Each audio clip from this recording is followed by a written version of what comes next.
خدا نے کہا دیکھو انسان نیک و بد کی پہچان میں سے ہم میں سے ایک کی بند ہو گیا، اب کہیں ایسا نہ تو اپنا ہاتھ بڑھائے حیات کے درخت سے بھی کچھ لے کر کھائے اور ہمیشہ جیتا رہے۔ اس لیے خدا نے آدم کو ہوا کو باغ عدن سے جو تھا وہ نکال دیا، دور کر دیا۔ میرے عزیزو، ہم کلام مقدس میں سے جب ہم اسی تیسرے چیپٹر کو پڑھتے ہیں تو کلام یہ بیان کرتا ہے کہ جب آدم اور حوا نے سانپ کے بہکانے کی وجہ سے یہ نافرمانیاں کی، تینوں کو سزا دی گئی۔ خدا کا پاک کلام بیان کرتا ہے تو ابھی ہم خدا کی شکر گزاری کرتے ہیں کہ وہ سزا ان کے اپنے کرتے ہوئے کاموں کی وجہ سے آئی، گناہ کی وجہ سے، خدا کی نافرمانی کی وجہ سے آئی، لیکن تو ابھی اس میں خدا کا بڑا فضل جو ہموں میں نظر آتا ہے کہ خدا نے انہیں اپنی حضوری سے دور کر دیا تاکہ وہ مر نہ جائیں، اور ان کی بخشش کا، ان پر فضل کا، ان کی بحالی کا، ان کی واپسی ایک راستہ تعین کیا۔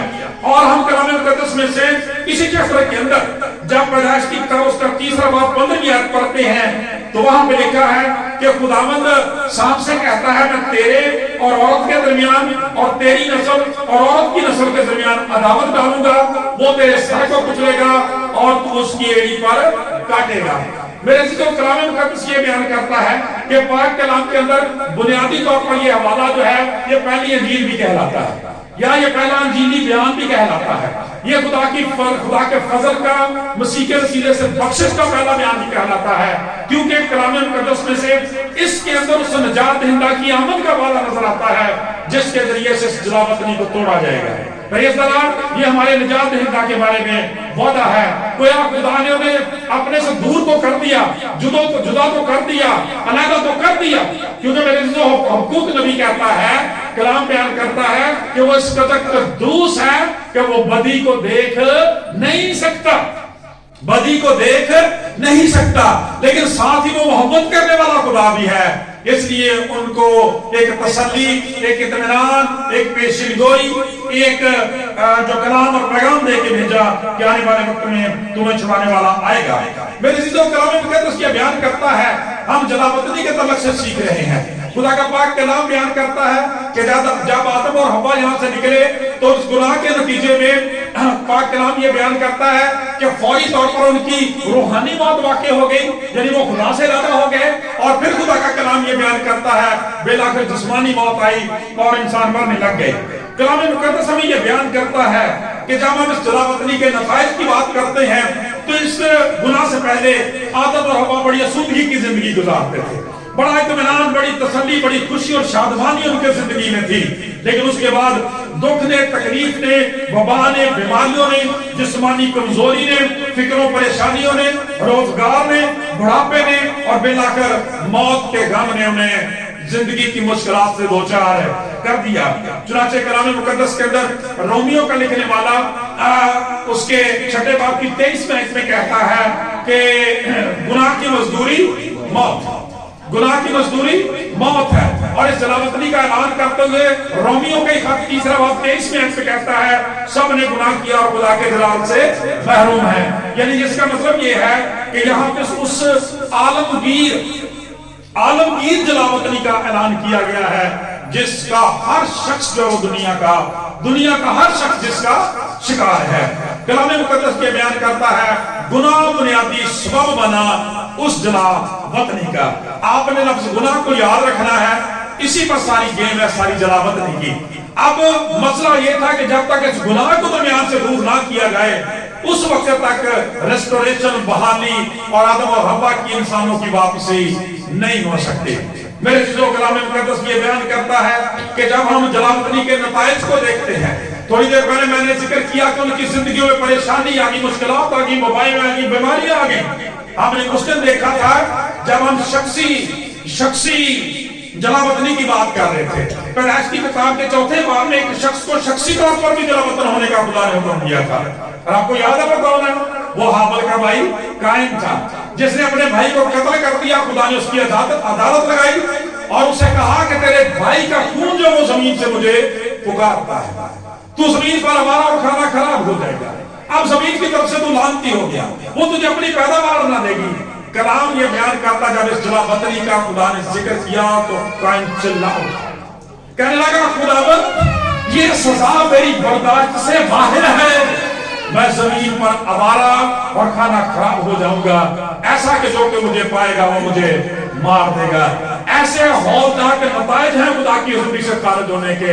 وہ چلا اٹھا اور اپنی اس رضا کے لیے چیخنے لگ گیا میرے عزیزو۔ چنانچہ کلام مقدس یہ بیان کرتا ہے کہ اسی طرح سے انسان بھی جب خدا سے جدا ہو گیا، وہ دوبارہ برکت کے لیے، دوبارہ بحالی کے لیے، ریسٹوریشن کے لیے، واپسی کے لیے کسی نہ کسی طریقے سے خدا تک پہنچنا چاہتا تھا، لیکن اس کے دل کا خلا کبھی پورا نہیں ہوتا تھا۔ ہماری کلیسیائی تاریخ میں سے بڑا عظیم نام بزرگ اگسٹین کا، انہوں نے اسی جلا وطنی کے نتائج کی طرف اشارہ کرتے ہوئے کہا، انہوں نے کہا اے خدا تجھ سے جدا ہو کر ہماری روحوں کے درمیان ایک ایسا گڑا واقع ہو گیا، ایسا جلا واقع ہو گیا جسے تیرے سوا کوئی پر نہیں کر سکتا، اور جب تک تو اسے فل نہ کرے ہماری روحیں بے چین رہیں گی۔ میرے عزیزو، ہم کلام مقدس میں سے دیکھتے ہیں کہ انسان اس جلا وطنی کو ختم کرنے کے لیے، خدا سے ٹوٹے رابطے کو بحال کرنے کے لیے، باغ عدن تک واپسی کے لیے بڑے پاپڑ ملے، بڑی کوششیں کی۔ آپ پیدائش کی کتاب کے 11ویں چیپٹر کو دیکھ لیں تو خدا کا کلام یہ بیان کرتا ہے، وہاں پر جو لوگ تھے انہوں نے کیا کیا کہ ایک برج تعمیر کرنے کا فیصلہ کیا۔ انہوں نے کہا آؤ ہم ایک برج تعمیر کریں جس کی چوٹی آسمان تک چلی جائے۔ میرے عزیزو، خدا کا کلام بیان کرتا ہے کہ جب وہ ایسا کر رہے تھے، اوپر چڑھ رہے تھے، بنا رہے تھے، اس طرح سے آسمان تک خدا تک پہنچنا چاہتے ہیں، خدا کا کلام بیان کرتا ہے خدا اترا اور ان کی زبانوں میں اختلاف ڈال دیا، اور خدا کا کلام کہتا سارا منصوبہ فنا ہو گیا۔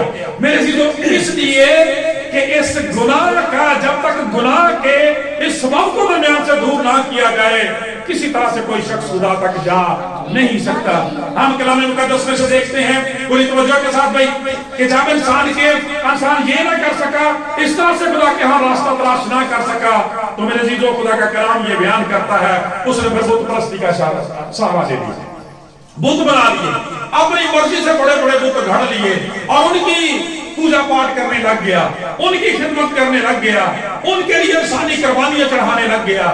لیکن میرے عزیزو، کلام مقدس خود ہی یہ بیان کرتا ہے کہ وہ بت جو جن کو خود اٹھا کر لے جانا پڑتا ہے، وہ نہ بول سکتے ہیں، نہ سن سکتے ہیں، نہ حرکت کر سکتے ہیں، وہ انسان کے اس خلا کو کس طرح سے پورا کر سکتے تھے؟ انسان نے پھر آنے والے وقت میں خود ساختہ مذاہب کا، خود ساختہ رسم و رواج کا، تپسیا کا، یعنی آگ کے ذریعے سے اپنے آپ کو اذیت دینے کی کوشش کی تاکہ خدا ہم پر رحم کرے، چلاکشیاں کی اور اپنی عبادت و ریاضت کے ذریعے سے خدا تک پہنچنے کی کوشش کی۔ لیکن میرے عزیزو، گناہ کا جو گڑا، گناہ کا جو نقص، گناہ کا جو چلو اس کے اندر ہے، وہ ان چیزوں سے دور نہیں ہو سکتا۔ کلام بیان کرتا ہے کہ ان چیزوں کے ذریعے سے عبادت و ریاضت کی صورت تو ہو سکتی ہے، لیکن نجات کے تعلق سے ان باتوں میں کوئی فائدہ نہ تھا، چنانچہ انسان اسی طرح سے چیختا رہا۔ کلام مقدس یہ بیان کرتا ہے انسان کی اس کمی کو، اس کمزوری کو ظاہر کرنے کے لیے خدا نے شریعت دی تاکہ گناہ کی پہچان کرا دے، اور جو طریقہ کار خدا کا ہے اس کے ذریعے سے انسان خدا تک پہنچے۔ خدا کا کلام بیان کرتا ہے لیکن انسان نے اس کو غلط سمجھا، اس نے شریعت کے ذریعے سے خدا تک پہنچنے کی کوشش کی۔ خدا کا پاک کلام بیان کرتا ہے لیکن کوئی شخص شریعت کو کامل طور پر پورا نہیں کر سکتا۔ کلام مقدس یہ بیان کرتا ہے ہم جو باتوں میں خیال کرنے والے ہیں، خطا کرنے والے ہیں، ہم جو قول اور فعل خیالت گناہ کرنے والے ہیں، ہم کسی طور پر بھی شریعت کو پورے طور پر پورا نہیں کر سکتے۔ چنانچہ خدا نے فتویٰ دیا کہ کوئی شخص خدا کے حضور شریعت کے اعمال سے بھی راست باز ٹھہر نہیں کر سکتا۔ چنانچہ وہ انسان یہاں پر بھی پورے طور پر فیل نظر آتا ہے، لہذا انسان کی یہ ساری کوششیں جو تھی وہ ناکام ہو گئی اور اس کی جلاوطنی اسی طرح سے برقرار رہی، اور انسان اس صورتحال میں بے بس نظر آتا ہے۔ میرے عزیزو، جب ہم کلام مقدس میں دیکھتے ہیں تو خدا کی شفقت، اس کی محبت اور مہربانی کے لیے اس کا شکریہ ادا کریں۔ کلام مقدس یہ بیان کرتا ہے یہاں پہ آدم حوا اور سات کو سزائیں دی، وہاں پر خدا نے ایک امید کی کرن بھی جگا دی۔ تیسرا باب 15ویں آیت خدا کا کلام بیان کرتا ہے خدا نے وعدہ کیا تھا کہ میں نجات دہندہ کو بھیجوں گا۔ خدا کا کلام بیان کرتا ہے وہ اس گناہ کا سزا کرے گا۔ چنانچہ کلام مقدس بیان کرتا ہے کہ جب انسان بے بس نظر آیا تو پھر خدا نے خود ہی اس کا سزا کیا اور اس کو عملی شکل اس کے بیٹے نے دی۔ غور سے توجہ سے سننا ہے کہ پیدائش 3 باب 15ویں آیت میں اس کی پیشین گوئی ہے، اور جان 3:16 میں یعنی مقدس یوحنا کا 3 باب 16ویں آیت میں اس کی تکمیل ہے۔ خدا نے دنیا سے ایسی محبت رکھی کہ اپنا اکلوتا بیٹا بخش دیا تاکہ جو کوئی اس پر ایمان لائے ہلاک نہ بلکہ ہمیشہ کی زندگی پائے۔ گناہ کی مزدوری موت ہے، گناہ کی مزدوری موت ہے، مگر خدا کی بخشش ہمارے غلام یسوع مسیح میں ہمیشہ کی زندگی ہے۔ لہذا خدا کا کلام یہ بیان کرتا ہے خداوند یسوع مسیح نے اس گناہ کا سزا کرنے کے لیے اپنے بیٹے کو دنیا میں بھیجا تاکہ جو کوئی اس پر ایمان لائے ہلاک نہ بلکہ ہمیشہ کی زندگی پائے۔ آپ کو یاد ہے آنے والے دنوں میں کرسمس آنے والا، خدا کی شکر گزاری کرتے ہیں، اور اس 25 تاریخ سے آغاز ہو جائے گا پوری دنیا کے اندر اس کا۔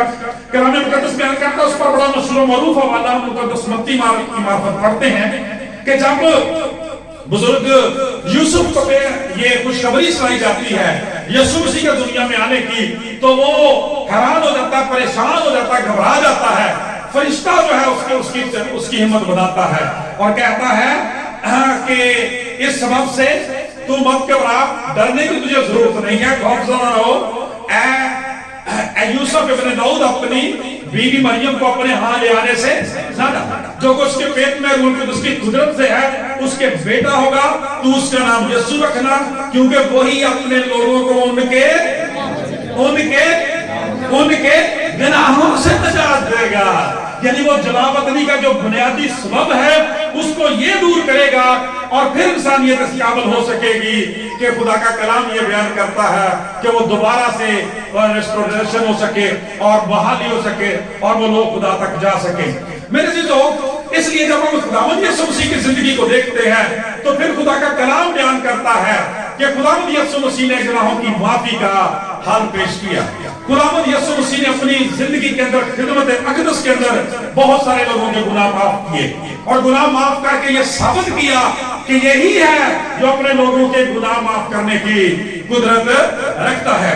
اور بڑا زبردست لکھا ہے، بڑا انٹرسٹنگ وہاں پہ ریفرنس ہے کہ خدا کا کلام بیان کرتا ہے کہ جب بزرگ یوسف سے یہ کہا گیا کہ تو اس کا نام یسوع رکھنا کیونکہ وہی اپنے لوگوں کو گناہوں سے نجات دے گا، اس لیے کہ نبی کی معرفت یہی لکھا گیا۔ اس کا نام ایمانویل رکھیں گے جس کا ترجمہ ہے او پریز دی لارڈ، خدا پھر ہمارے ساتھ ہے، ہم پھر خدا کے ساتھ ہیں، کیونکہ وہ جو جلا وطنی ہے وہ جاتی رہے گی۔ پریز دی لارڈ، زوردار تالیاں میں اب ایک ایسا خوبصورت مکاشفہ، ایسی خوبصورت تسلی کہ خدا کا کلام بیان کرتا ہے یسوع سے جس کے ساتھ ہے خدا اس کے ساتھ ہے۔ پریز اللہ، جس خاندان اور زندگیوں کے ساتھ یسوع ہوتا ہے۔ چنانچہ خدا یسوع مسیح نے اپنی زندگی میں ثابت کیا، خدمت میں ثابت کیا کہ وہ گناہوں کو معاف کر دینے کی قدرت رکھتا ہے۔ ہم کلام مقدس کے اندر مقدس مرکز کے لیے اس کا 2 باب 10ویں آیت میں دوسرے چیپٹر میں ہم ایک حوالہ پڑھتے ہیں، وہ اس مفلوج کا، فالج زدہ جو شخص ہے اس کے تعلق سے۔ آپ کو پتا کہ جب خداوند یسوع مسیح کے سامنے وہ شخص لایا گیا تو اس سے پہلے کہ خداوند یسوع مسیح سے تندرست کرتے آپ نے فرمایا بیٹا تیرے گناہ معاف، بیٹا تیرے گناہ، وہی اپنے لوگوں کے وہی اپنے لوگوں کے گناہوں کو معاف کرے گا، وہ ان کے گناہ معاف کرنے کی قدرت رکھتا ہے۔ بیٹا تیرے گناہ معاف ہوئے۔ اب جو دوسرے وہاں پہ فقیر فریسی تھے انہوں نے کہا یہ کفر بکتا ہے، خدا کے سوا کون گناہ معاف کر سکتا ہے؟ خداوند یسوع مسیح نے پھر اس کی وضاحت فرمائی، ہمارے نجات دہندہ کا کمال دیکھیں، اس کی قدرت دیکھیں۔ خداوند یسوع مسیح نے کہا ذرا مجھے بتائیں کہ یہ کہنا آسان ہے کہ اٹھ اپنی چارپائی کھا یا تیرے گناہ معاف ہوئے، مگر نہیں، اس لیے کہ تم جانو کہ بنی آدم کو زمین پر گناہ معاف کرنے کا اختیار ہے۔ اور اس کا ثبوت دینے کے لیے اس لڑکے سے کہا اٹھ اپنی چارپائی اٹھا اپنے گھر چلا جا۔ اس نے اپنی چارپائی اٹھائی اور ان کی آنکھوں کے سامنے دیکھتے ہوئے گھر چلا گیا۔ پریز دی لارڈ، آج بھی وہ نجات دہندہ جب ہمارے گناہوں کو کمزوریوں کو معاف کر دیتا ہے ہم بھی شادمانوں کا اپنے گھروں کو جاتے ہیں۔ پریز دی لارڈ، اسے گناہ معاف کرنے کا اختیار ہے۔ خدا کا پاک کلام یہ بیان کرتا ہے۔ ایک دوسرا واقعہ ہم اس عورت کے بارے میں دیکھتے ہیں جو عین فیل کے وقت زناکاری میں پکڑی گئی تھی۔ کلام مقدس یہ بیان کرتا تھا حکم یہی تھا کہ مار دیا جائے، لیکن خدا کا کلام یہ بیان کرتا ہے کہ خداوند یسوع مسیح نے ایک تو سب کو یہ کہہ کے لاجواب کر دیا کہ تم میں سے جو بے گناہ ہو اسے پہلا پتھر مارے۔ تو وہ سارے مان گئے کہ ہم بے گناہ نہیں ہیں بلکہ ہم تو جلا وطنی کا شکار ہیں۔ خدا کا کلام یہ بیان کرتا ہے